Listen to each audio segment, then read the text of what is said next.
Dear student, आज स्पष्ट करेंगे आप लोगों को कि नाभिकीय रिएक्टर क्या है, उसके प्रमुख भाग, कार्य क्या है, उसकी रचना क्या है और तथा उसका सचित्र वर्णन करेंगे और इसकी कार्य विधि क्या है, इसमें क्या क्या प्रयोग किया जाता है, कौन कौन से पदार्थ ईंधन के रूप में प्रयोग किया जाता है, मंदक के रूप में कौन सा प्रयोग किया जाता है। इस सब का डेडिकेटेड वीडियो है।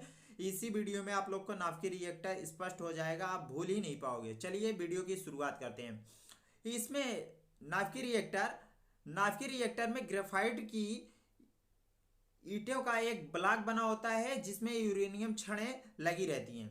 नाभिकीय रिएक्टर में ग्रेफाइट की ईंटों का एक ब्लॉक बना होता है जिसमें यूरेनियम की छड़ लगी होती हैं। ब्लॉक में बने छेद में कैडमियम की छड़ धसी रहती है जिसे हम नियंत्रक छड़ें कहते हैं। यहाँ नियंत्रक छड़ें होती हैं, इसे हम सुरक्षा छड़ या नियंत्रक छड़ कहते सकते हैं।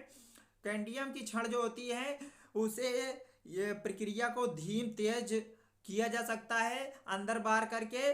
ठीक है डियर स्टूडेंट, जो ब्लॉक होते हैं वो ईंट नुमा बने होते हैं, जैसे घर में ईंट का प्रयोग किया जाता है बनाने में, ठीक उसका ब्लॉक बनाने में ग्रेफाइट की ईंट का प्रयोग किया जाता है। जैसे हमारे यहाँ मिट्टी की ईंट का प्रयोग किया जाता है वैसे वहां पर ग्रेफाइट की ईंट का प्रयोग किया जाता है। नाभिकीय रिएक्टर के प्रमुख भाग, नाभिकीय रिएक्टर के प्रमुख भाग हैं ईंधन, मंदक, नियंत्रक। डियर स्टूडेंट, तीन मुख्य भाग हैं। पहला नंबर ईंधन जो होता है, ईंधन का काम होता है प्रक्रिया को जारी रखना। देखिए ईंधन के रूप में कौन कौन सा पदार्थ प्रयोग किया जाता है। यूरेनियम 235 तथा पोलोनियम 239 का प्रयोग किया जाता है। ईंधन वह पदार्थ होता है जिसका विखंडन होता है। इसके प्राय यूरेनियम 235 अथवा पोलोनियम 239 का प्रयोग किया जाता है। मंदक, मंदक क्या होता है? मंदक अपक्रिया को स्लो और फास्ट कराने के काम आता है जिससे अपक्रिया का नियंत्रण किया जा सकता है ताकि जो रिएक्शन होते हैं उसे निश्चित किया सके कि इतनी स्पीड से ही होना है। ठीक है, मंदक का कार्य होता है यह नाभिकीय रिएक्टर में न्यूट्रॉन की गति को धीमा और तेज करता है। ठीक है, इसके लिए प्रायः भारी जल तथा ग्रेफाइट तथा बेरिलियम ऑक्साइड का प्रयोग किया जाता है। ठीक है डियर स्टूडेंट, और नियंत्रक का कार्य होता है, नियंत्रक का भी कार्य होता है जो कि अपक्रिया को नियंत्रित करना। नाभिकीय रिएक्टर में नाभिकीय विखंडन की क्रिया को नियंत्रित करने का कार्य नियंत्रक कहलाता है। नियंत्रक में कैडमियम तथा बोरान की छड़ प्रयोग की जाती है। नियंत्रक में कैडमियम तथा बोरान की छड़ प्रयोग की जाती है। इन छड़ों को आवश्यकता अनुसार जो ब्लॉक होता है ग्रेफाइट का तो उसके अंदर बाहर किया जा सकता है, इससे कि अपक्रिया नियंत्रित होती है तथा स्लो और फास्ट होती है। देखिए इसकी और जो है इसके भाग शीतलक, शीतलक से क्या होता है? विखंडन क्रिया में अत्यधिक ऊष्मा उत्पन्न होती है। जब कभी अपक्रिया होती है तो उसमें ऊष्मा उत्पन्न होना ही होना है। इससे अवशोषित करने के लिए शीतलक का प्रयोग किया जाता है, इसलिए वायु, जल, CO2 रिएक्टर में प्रवाहित किए जा सकते हैं। परिरक्षक, परिरक्षक एक मुख्य भाग है। नाभिकीय रिएक्टर में कई प्रकार की किरणें उत्सर्जित होती हैं। नाभिकीय रिएक्टर जो होता है उसमें कई प्रकार की छड़ें मतलब किरणें उत्सर्जित होती हैं जो रिएक्टर के समीप रहने वाले कर्मचारियों को हानि पहुंचा सकती है। रिएक्टर के जो नाभिकीय रिएक्टर होता है उसके पास जो वर्कर होते हैं या बगल के क्षेत्र होता है वहां पर रहने वाले लोगों को हानि पहुंचा सकता है। इससे बचने के लिए वहां पर कंक्रीट की एक मोटी सी दीवार बना दी जाती है जिसे हम परिरक्षक कहते हैं।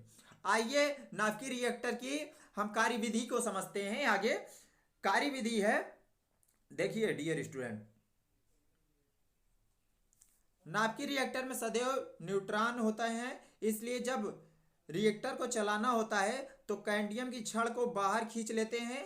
इसलिए रिएक्टर में उपस्थित न्यूट्रॉन 200 यूरेनियम का जो होता है 235 का विखंडन करने के लिए विखंडन में उत्पन्न अन्य तीव्र वेग से न्यूट्रॉन को मंद व धीमा तेज किया जा सकता है जिससे ये भी विखंडन करने लगते हैं। इस प्रकार की विखंडन की श्रृंखला अपक्रिया प्रारंभ होती है तथा न्यूट्रॉन की संख्या पर नियंत्रण रखने के लिए कैडमियम की छड़ अंदर खींच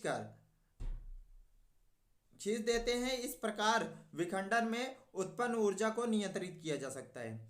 डियर स्टूडेंट, आप लोगों को समझ में आया होगा नाभिकीय रिएक्टर किस प्रकार कार्य करता है तथा इसका चित्र इस प्रकार से आप लोग देख सकते हो किस प्रकार से बना होता है।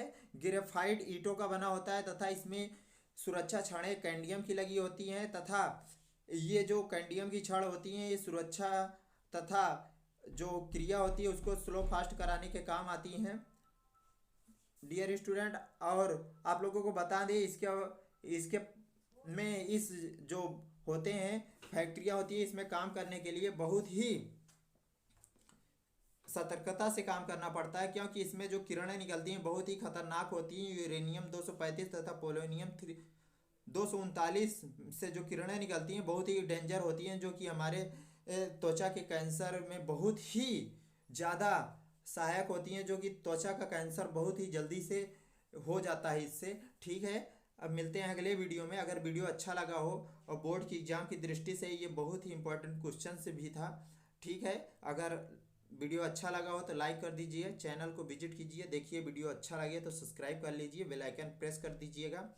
ठीक है, इस प्रकार की डेडिकेटेड वीडियो आप लोगों को मिलती रहेगी हमारे यूट्यूब चैनल पर। मैं हूं कुलप्रीत कुमार, आप सभी का स्वागत करता हूं अपने कुलप्रीत कुमार यूट्यूब चैनल पर। Thank you.